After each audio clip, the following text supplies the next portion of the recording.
Hello friend, I am Rajesh. आज के power point के इस वीडियो में हम देखेंगे होम टैब।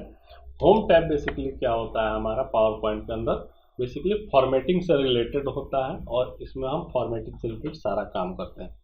सिंपल सी बात है, अगर मैं यहाँ पर ये क्या होता है, प्लेस होल्डर होता है जो हमारा है, जिससे मैं क्लिक कर रहा हूँ यहाँ पर जो कर्सर एक्टिव है, इस प्लेस होल्डर के अंदर ही हम क्या कर सकते हैं, अपने टेक्स्ट को टाइप कर सकते हैं। तो यहाँ पर जैसे कि मैं लिखा राजेश, अब इस वर्ड को मुझे क्या करना है, कॉपी करके इसके अंदर रखना है। तो क्या करूँगा, इसको मैं यहाँ पर कर्सर रखूँगा और इसको सेलेक्ट करूँगा और यहाँ होम टैब में आपका यहाँ पर कट, कॉपी, पेस्ट 3 ऑप्शन है। यहाँ से मैं कॉपी पर क्लिक करूँगा और फिर यहाँ पर नीचे वाले में कर्सर रखूँगा और यहाँ पेस्ट पर क्लिक करूँगा तो टेक्स्ट क्या हो जाएगा, पेस्ट हो जाएगा। उसी तरह से अगर आपको मुझे इसको कट करना है तो यहाँ से कट करूँगा और फिर इसी के साथ में यहाँ पर अगर मुझे पेस्ट करना है तो यहाँ पेस्ट पर क्लिक करूँगा, हमारा ये टेक्स्ट यहाँ पर पेस्ट हो जाएगा। कॉपी का शॉर्टकट की क्या होता है, कंट्रोल C होता है और पेस्ट का क्या होता है, कंट्रोल V, और कट का क्या होता है, कंट्रोल X, और पेस्ट का क्या होता है, कंट्रोल V। ये हमारा क्या हुआ, कट, कॉपी, पेस्ट। इसके बाद हमारा इसमें आता है न्यू स्लाइड। न्यू स्लाइड क्या होता है, जैसे कि ये स्लाइड पैनल है, इसके अंदर हमको क्या करना है, नया स्लाइड ऐड करना है। तो कैसे ऐड करेंगे, यहाँ पर न्यू स्लाइड क्लिक कीजिएगा, देन आपको अलग अलग लेआउट मिल जाएगा। आपको यहाँ से जिस भी लेआउट का स्लाइड आप सेलेक्ट कीजिएगा उस लेआउट के हिसाब से हमारा क्या होगा, यहाँ पर प्लेस होल्डर बन के आएगा। उसी तरह से अगर चाहे तो यहाँ से आप अपना ब्लैंक स्लाइड भी ऐड करके अपना यहाँ लेआउट, फिर आप यहाँ से लेआउट पर जाओगे और यहाँ से कोई भी लेआउट आप दे सकते हो इसको, ठीक है। उसके बाद यहाँ से आप चाहो तो रीसेट कर लो। इसके बाद हमारा क्या होता है, यहाँ पर सेक्शन। सेक्शन क्या होता है, जैसे कि 2-3 स्लाइड का मैं चाहूँ तो ग्रुपिंग कर सकता हूँ। जैसे कि इन 2 स्लाइड को मैं सेलेक्ट किया और यहाँ से मैं क्या किया, ऐड सेक्शन पर क्लिक किया और इसका नाम मैं दे देता हूँ RKP और ओके किया तो क्या हो गया, इनका सेक्शन क्या हुआ, RKP हो गया, बेसिकली RKP सेक्शन के अंदर हो गया। अब इसमें और भी सेक्शन ऐड करना है तो इस स्लाइड को मैं क्लिक करूंगा और यहाँ से सेक्शन पर क्लिक करूंगा, ऐड सेक्शन कर दूंगा और यहाँ पर कुमार कर देता हूँ। तो बेसिकली क्या हुआ, जब मैं इसको सेक्शन में डिवाइड कर दिया, फर्स्ट सेक्शन, सेकंड सेक्शन, ठीक है। तो ये क्या हुआ, जो सेक्शन में हम इसको यहाँ से डिवाइड कर लेंगे। अगर मुझे स्लाइड इसके अंदर ऐड करना है तो आप यहाँ से इस पर सेलेक्ट करोगे और यहाँ से न्यू स्लाइड करोगे, नया स्लाइड ऐड हो जाएगा। या आप इस लेफ्ट वाले में राइट क्लिक करके न्यू स्लाइड, जैसे राइट क्लिक करोगे यहाँ से न्यू स्लाइड, यहाँ से न्यू स्लाइड आ जाएगा। अब किसी भी स्लाइड को अगर इस सेक्शन से निकाल कर इस सेक्शन में डालना है तो इस स्लाइड पर क्लिक करोगे और यहाँ से ड्रैग करके इसके अंदर भी आप डाल सकते हो। या यहाँ इसके नीचे स्लाइड ऐड करना है तो न्यू स्लाइड, इसके नीचे ऐड हो गया। तो हमारे पास क्या होता है, स्लाइड ऐड करने के ये क्या होते हैं, तरीके होते हैं। अब बात करूँगी मुझे इसको, जैसे कि जो टेक्स्ट है अभी जो इसका है फॉर्मेट डिजाइन, मैं यहाँ से चेंज कर सकता हूँ। ये हमारा फॉन्ट ऑप्शन होता है। इसके अलावा मैं चाहूँ तो इसके साइज को भी और बड़ा छोटा यहाँ से कर सकता हूँ। कंट्रोल शिफ्ट ग्रेटर देन हमारा क्या होता है, बड़ा करने का शॉर्टकट की होता है। कंट्रोल शिफ्ट लेसर देन से क्या होता है, छोटा होता है। उसी तरह से हम यहाँ से भी ग्रो कर सकता हूँ और यहाँ से छोटा कर सकता हूँ। इसके बाद हम यहाँ से क्लियर फॉर्मेटिंग कर सकते हैं। इसमें जितना भी फॉर्मेटिंग लगाया हूँ क्या हो जाएगा, क्लियर हो जाएगा। तो ये हमारा क्या होता है, क्लियर फॉर्मेटिंग होता है। इस टेक्स्ट को चाहूँ तो यहाँ से बोल्ड करूँगा, बेसिकली थोड़ा सा मोटा हो जाएगा, फिर इसी से आएगा और जाएगा। शॉर्टकट की कंट्रोल B होता है। उसी तरह इसको मैं इटैलिक कर सकता हूँ, अंडरलाइन दे सकता हूँ और इसमें चाहूँ तो शेडो डाल सकता हूँ। ये देखोगे शेडो डाल सकता हूँ और शेडो मैं इसमें से हटा भी सकता हूँ। जैसे इसी पर मैं क्लिक करूँगा शेडो आएगा, इसी पर क्लिक करूँगा शेडो मेरा जाएगा। इसके पर क्लिक करूँगा तो ऊपर बेसिकली एक लाइन आ जाएगा, फिर इसी पर क्लिक करके हट जाएगा। फिर यहाँ से बेसिकली क्या करता हूँ, ये टेक्स्ट के बीच की स्पेसिंग को मैं कम ज़्यादा कर रहा हूँ। बेसिकली देख लो आप, मोर स्पेसिंग, यहाँ पर अपना डिफ़ॉल्ट वैल्यू भी मैं डाल सकता हूँ। ये देख लो। तो बेसिकली हम क्या कर सकते हैं, यहाँ से अपना डिफ़ॉल्ट वैल्यू भी हम डाल सकते हैं। फिर यहाँ से चाहूँ तो इसको upper case, lower case, sentence case में चेंज कर सकता हूँ। अपर केस में बड़ा लेटर, छोटा लेटर, और सेंटेंस केस में भी सेंटेंस का फर्स्ट लेटर बड़ा। तो हम उस हिसाब से भी इसको चेंज कर सकते हैं। यहाँ से चाहूँ तो सेलेक्टेड टेक्स्ट के पीछे क्या कर सकता हूँ, कलर डाल सकता हूँ। रिमूव करना है तो फिर इसी पर क्लिक करना है, नो कलर पर क्लिक करना है, वो अभी आपका यहाँ से रिमूव हो जाएगा। उसी तरह से आप यहाँ से इस पर क्लिक करके टेक्स्ट के कलर को भी आप चेंज कर सकते हैं।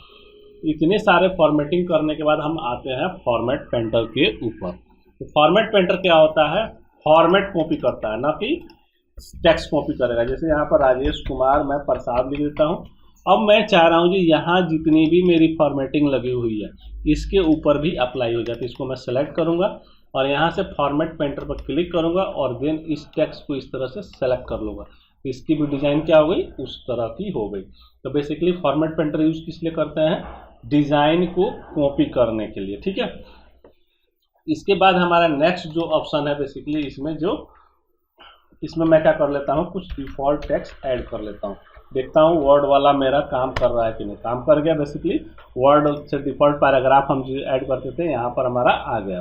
अब यहाँ पर ये जो पैराग्राफ आ रहा है ये बुलेट्स लग के आ रहा है। यहाँ से मैं चाहूँ तो इन सबको सेलेक्ट करके इनके बुलेट्स के डिज़ाइन में यहाँ से चेंज कर सकता हूँ। ये देखोगे आप, इनमें चाहूँगा तो मैं यहाँ से नंबर ABCD आपको जिस तरह का चाहिए उस तरह का मैं फॉर्मेटिंग दे सकता हूँ।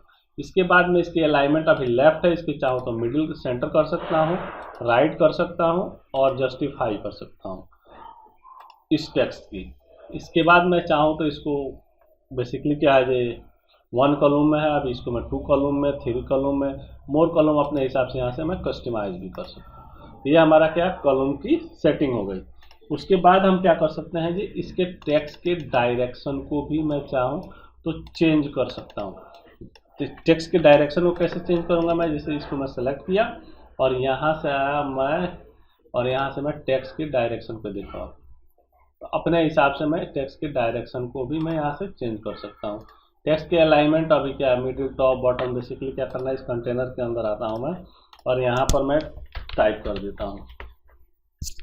अब मुझे इसके टेक्स्ट के डायरेक्शन को चेंज करना आता है। यहाँ पर बेसिकली क्लियर आपको पता चल गया। देखो ये देखो, इस हिसाब से मैं क्या कर सकता हूँ, इसके डायरेक्शन को सेट कर सकता हूँ। इसके बाद इसकी अलाइनमेंट जैसे ये टॉप है मिडिल कर सकता हूँ, बॉटम कर सकता हूँ। उसी तरह से चाहूँ तो इसको स्मार्ट आर्ट में भी कन्वर्ट कर सकता हूँ। यहाँ से अब स्मार्ट आर्ट से रिलेटेड हमारे पास क्या हो जाए, ऑप्शन इसका खुल के आ जाएगा। इसके हम यहाँ से मॉडिफाई कर लेंगे। अभी स्मार्ट आर्ट हम पढ़ेंगे इंसर्ट टैब के अंदर। अभी मैं आता हूँ होम टैब के ऊपर। यहाँ से मैं चाहूँ तो शेप भी कोई ऐड कर सकता हूँ। शेप भी हम डिटेल में अभी आगे पढ़ेंगे। बेसिकली आप चाहो तो यहाँ से आप कोई भी शेप अपने पेज के ऊपर ऐड कर सकते हो, ठीक है।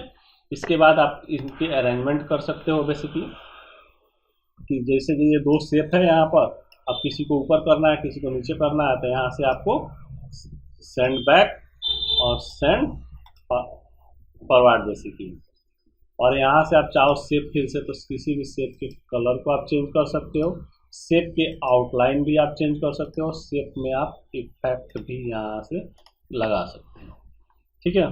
और यहाँ से हमारे पास क्या होता है, फाइंड, रिप्लेस और सेलेक्ट ऑप्शन होता है। तो फाइंड में हम क्या कर सकते हैं, इसमें से स्लाइड के ऊपर कोई भी टेक्स्ट को, जैसे क्विक कहाँ लिखा हुआ है, फाइंड करना है तो यहाँ से क्विक लिखूंगा और यहाँ से मैं क्या करूँगा, फाइंड करूँगा। जहाँ जहाँ क्विक लिखा होगा मेरा हाईलाइट हो जाएगा। उसी तरह से अगर रिप्लेस की बात करूँ तो क्विक की जगह डैट करना है तो यहाँ से आप इसको रिप्लेस कर सकते हो। जहाँ जहाँ क्विक लिखा हुआ है बेसिकली क्या होगा, सब जगह डैट हो जाएगा, ठीक है। तो ये हम क्या होता है, फाइंड क्या होता है किसी चीज़ को ढूंढने के लिए, रिप्लेस क्या होता है किसी चीज़ को एक्सचेंज करने के लिए, ठीक है। तो ये हमारा क्या होता है, फाइंड एंड रिप्लेस होता है। इसके बाद हम आते हैं थोड़ा से शेप के ऊपर।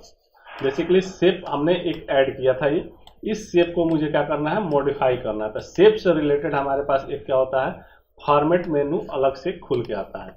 अब यहाँ से मैं चाहूँ तो शेप को चेंज कर सकता हूँ, पार्टिकुलर यहाँ से क्या कर सकता हूँ, ड्रॉ कर सकता हूँ। फिर यहाँ से मैं चाहूँ तो शेप के पॉइंट को हम एडिट पॉइंट के हिसाब से मैं क्या कर सकता हूँ, इस शेप के पॉइंट को एडिट कर सकता हूँ इस तरह से, ठीक है। तो ये हम क्या कर सकते हैं, एडिट कर सकते हैं। फिर से हम शेप में और भी, जैसे मुझे दूसरा शेप ऐड करना है तो यहाँ से मैं और भी ड्रॉ कर सकता हूँ। इसके बाद चाहूँ तो शेप में यहाँ से मैं कोई भी कलर, कोई भी स्टाइल यहाँ से फिल कर सकता हूँ। यहाँ शेप फिल के अंदर जाके मैं और भी सारे ऑप्शंस होते हैं, जैसे कि मैं यहाँ से चाहूँ तो शेप के अंदर पिक्चर भी लगा सकता हूँ। यहाँ से डेस्कटॉप पर आता हूँ और देन मैं यहाँ पर वर्ड के अंदर आता हूँ और यहाँ से इस शेप के अंदर कोई भी फोटो डाल सकता हूँ। जैसे मैं क्लिक करूँगा फोटो इसके अंदर आ गया। उसी तरह से मैं चाहूँ तो इसमें ग्रेडियंट में भी हम अलग अलग टाइप के ग्रेडियंट फिल कर सकते हैं। यहाँ से चाहूँ तो मैं शेप के अंदर पैटर्न हो गया, ग्रेडियंट हो गया, और भी बहुत सारी चीज़ें हैं, सॉलिड हो गया, पिक्चर हो गया, बेसिकली हम यहाँ से अपनी ज़रूरत के हिसाब से इसमें हम अलग अलग टाइप से फिल कर सकते हैं।